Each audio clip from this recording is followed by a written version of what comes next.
पैठण तालुक्यातील पारुंडी तांडा येथील शेतकरी प्रवीण दिलीप निसर्गे यांच्या शेतामध्ये विहिरीचा पॉईंट शोधून देण्यासाठी नारळ आणि एल रॉडच्या मदतीने विहिरीचा सेंटर शोधून दिला.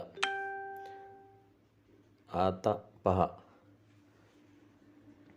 या ठिकाणी नारळ पाण्याचा लेअर असल्यामुळे उचलत आहे. खाली पायाजवळ वासनवेल ही वनस्पती आहे, जी की पाण्याचा स्रोत दर्शवते. पुढे दुसऱ्या लाईनवर आपण येत आहोत. या लाईनवर पहा, नारळ पाय ठेवताच उचलत आहे. रेषेवर पाय मांडल्याबरोबर नारळ उचलत आहे. यावरून या ठिकाणी पाण्याचा लेअर आहे हे दिसून येते. पुढे तिसऱ्या लेअरवर सुद्धा आपण पाय ठेवता क्षणी नारळ उचलत आहे. हे पहा, पाय ठेवता क्षणी नारळ उचलत आहे. अशा रीतीनं आपण पाण्याचे लेअर शोधून त्यावर मार्किंग केलेली आहे. ही चौथी लेअर आहे. या ठिकाणी सुद्धा पाय ठेवताच नारळ उचलत आहे.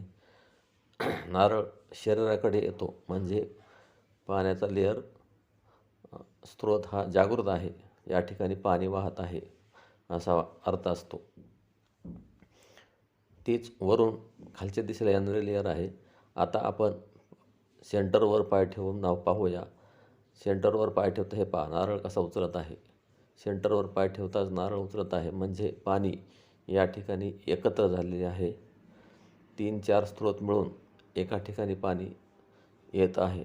आता आपण लोखंडी रॉडच्या सहाय्याने पाण्याचे झरे जिवंत आहेत का हे तपासून पाहूया.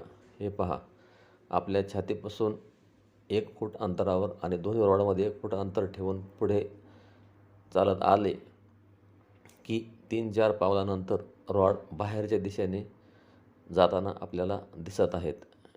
रॉड जर बाहेरच्या दिशेने गेले तर पाण्याचा जिवंत झरा आहे असा अर्थ होतो आणि एल रॉड जर आतल्या दिशेने वळाले, क्रॉस केलं, तर हा झरा जिवंत नसून कोरडा झालेला आहे. हे पहा, दुसऱ्या लाईनवर सुद्धा लोखंडी रॉड बाहेरच्या दिशेने जात आहेत. हे स्पष्टपणे दिसून येत आहे. याचा अर्थ हा झरासुद्धा जिवंत आहे, त्यातून पाणी येत आहे.